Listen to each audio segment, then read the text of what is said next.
Wow, this is pretty cool.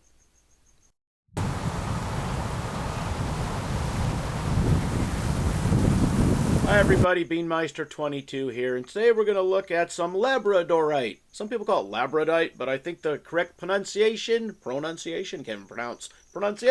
is Labradorite.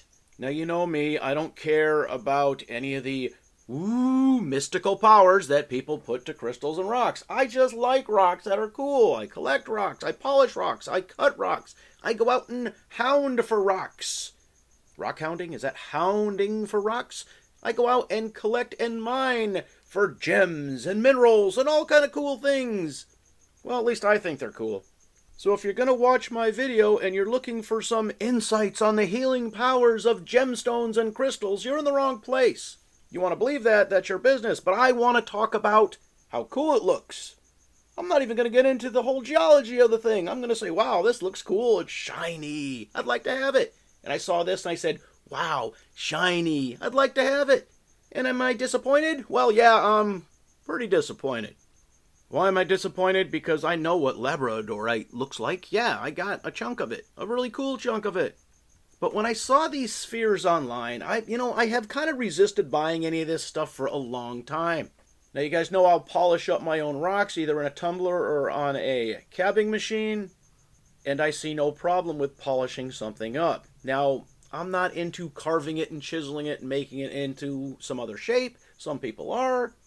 It's like some people collect arrowheads, and I do have some extensive arrowhead collections, Neolithic arrowheads, from like a long, long time ago, caveman stuff. But some people like to get obsidian and they carve themselves some arrowheads. And don't be fooled, because if you're online looking for arrowheads, that is a common thing. People will make arrow and spearheads. There's whole factories over in India where you can buy them. Yeah. So I either buy a nice shiny piece of mineral, or I buy the raw stuff and I, make it look cool myself. But I saw these, they were for a reasonable price. I was actually ordering something else and I had to get the dollar amount up to get a discount. Spend this much money and get 17% off and free shipping. And I did the math. I said, well, I can order a few weird things that I wouldn't normally order and, I'll pretty much break even. I said, well, that's a good deal, right?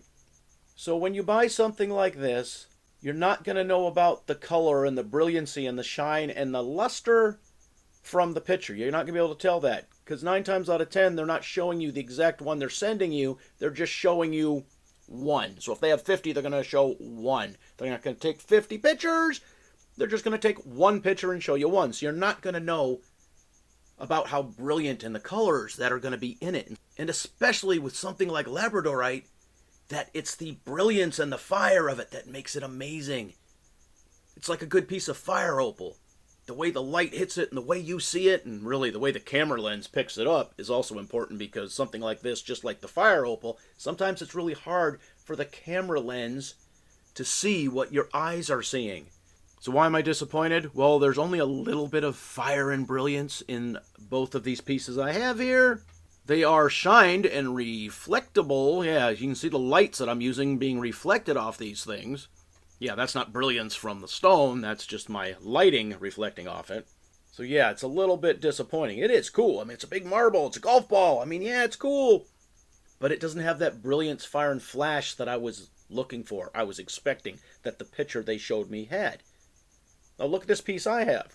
Look at the brilliance and the fire and the flash in this piece of Labradorite. That's what I was looking for. Am I disappointed with the purchase? Yeah, sorta. Am I disappointed that I purchased it? Well, no, because, it's something, it's cool. I wanted to have something like this in my collection. No, I didn't want to make one myself. So, have to buy one, right? In addition to these 2 pieces I picked up and this really cool piece that I already had, I have several smaller pieces that are going through the tumbling process. I took a few pieces and put them through the rotary drum tumbler. And then I took several more pieces and actually put them in that vibrating tumbler.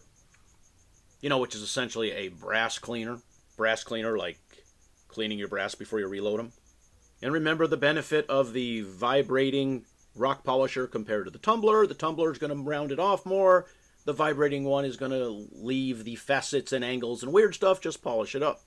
But that takes a long time. I really need to just take those pieces out of those tumblers and vibrators and put them on the cabbing machine and just shine them up like this. So, to be continued. All right, leave your comments in the comments section. As always, thanks for watching.